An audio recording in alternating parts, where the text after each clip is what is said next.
Okay, so I am going to show me installing the last piston and rod on the motor.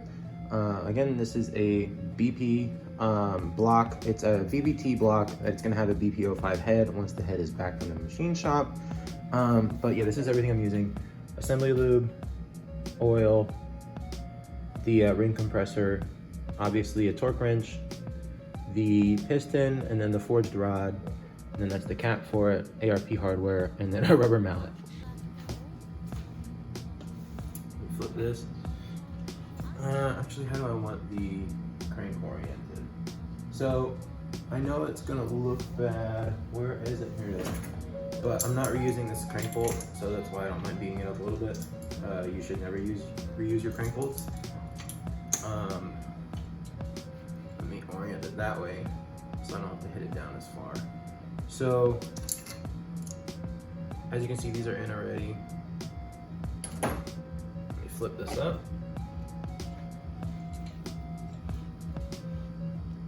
Okay.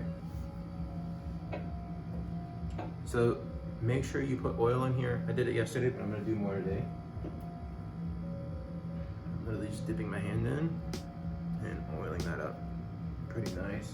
That'll help the piston slide in, and also you're just supposed to do that. So with your piston rings, you don't just slap them on and throw them in. There's an orientation. So what I went with was the bottom oil ring I have here, where the oil ring meets, or the expander ring meets its other half, I have right here. And then the top oil ring I have back here, second ring I have here, and then my top ring I have here. This dot on my pistons, on the Miatas, will indicate the front of the motor.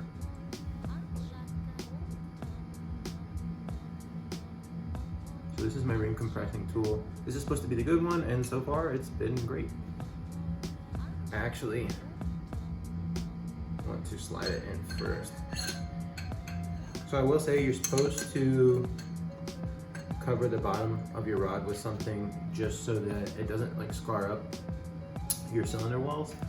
But I'm gonna be honest, taking out whatever I have it wrapped in has been kind of a pain in the ass. So I'm not doing it, I'm just being really careful. But again, this is just like a general how to do it, how I'm doing it. I'm not a mechanic.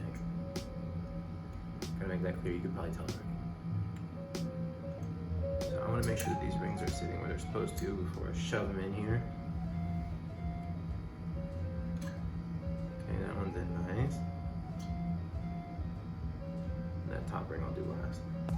So front of the motor, the dot, just for the video I'm gonna show, you just put it all up in there, like that. And then you gotta make sure it's also on the crank.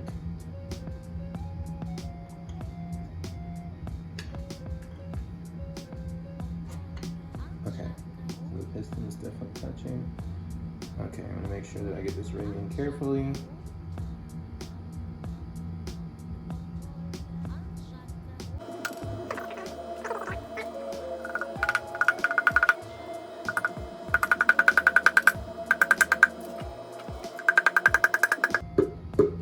So with where I have the crank position, it's not really gonna go that deep. That's actually probably about it. So then now, what I've been doing, the piston's not just gonna fall out, but I'm paranoid. So I turn it about that much, and I take my cap, which, again, make sure you lube. I already have lube on it, but I'm just doing it for the video. More couldn't hurt, as long as you're getting it on the right side of the bearing. Don't put lube on the other side of the bearing, because then you're gonna spin a bearing. And if you have had experience with that, you know it sucks balls. There was one year that me and my buddy were headed down to Weckfest in Miami, and I asked him, I'm like, so, yo, you hear that car in front of us making this horrible noise? He was like, oh yeah. It was like this old ass van with smoke coming out of it. And then we realized it was our car. It was just a Mazda 3, and we got stranded in Boca. Luckily, we had a buddy that went to school down there. We hung out at his dorm until his dad came with a dolly, And then on the way home, the dolly broke. It was actually really fun, but that's like the only person I could have that horrible of a time and have fun with. His name's Jordan. I love him. So yeah, so I can see this is seated on here nicely. One thing I've been making sure to be careful of, sometimes when you're getting it in there, the bearing will kind of shift on the rod. I just make sure that the bearing is in the right position. And then now I'm gonna stick this cap out of there.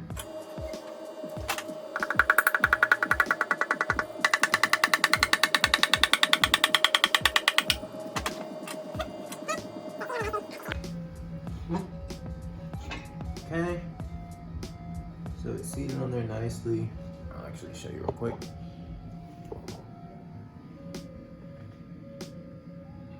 See how you can see the bearing right there on both sides. So you're going to take your cap, which again has assembly lube. So it's actually going to be oriented this way. I have both sides matching up. The little notch there goes on the same side that the notch is on that bearing. And then I have it right there.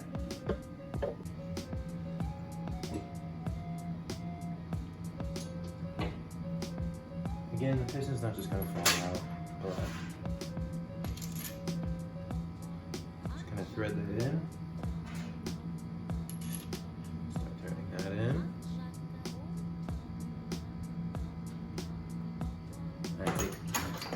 These are 12 points. Take my 10, and I'm just gonna, actually for now, let me just keep threading it by hand.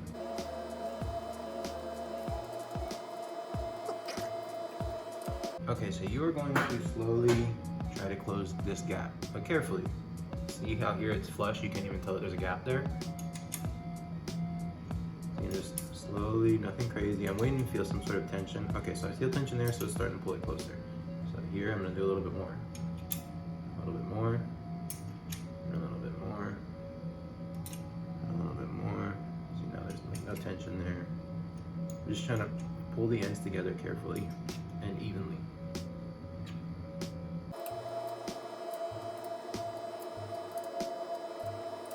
We want them to sit flush, like Stancy Boy Fitment.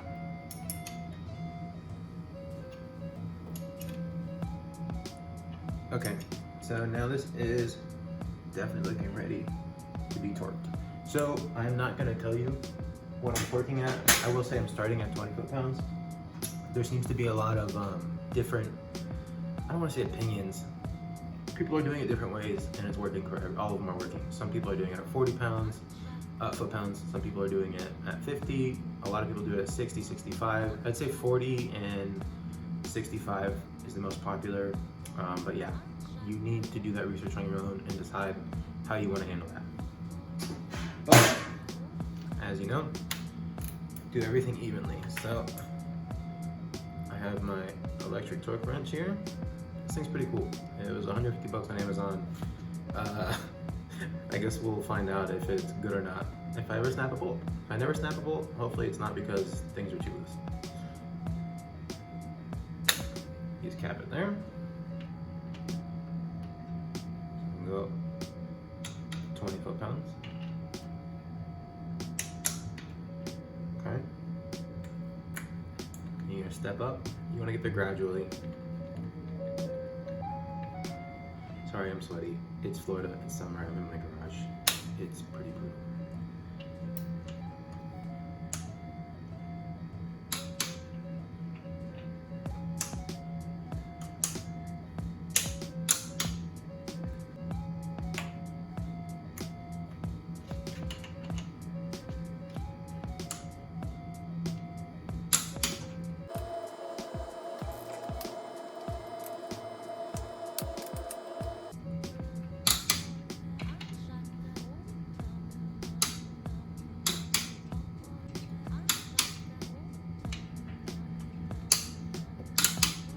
Okay, so now, just for good measure, I'm going to check the torque that I did yesterday on all the other bolts.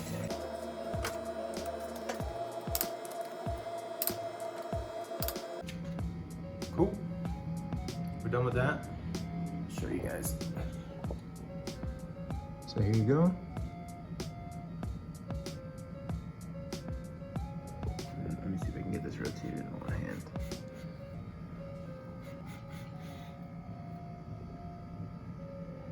But yeah, that's that. And then let me set them in the middle. And I'll show you the other side. And then this is the tops. And these are VVT pistons, used pistons, going into a different block. I know normally that's a no-no, but it'll be fine. I'm not worried. New rings, ACL bearings. The rings are Hastings, and yeah, this is gonna be a good build. But thanks for watching. Hope this was helpful. Again, check your own torque specs, and just be careful. It's not that complicated. It's just taking your time and doing it right. So thanks for watching. Peace out.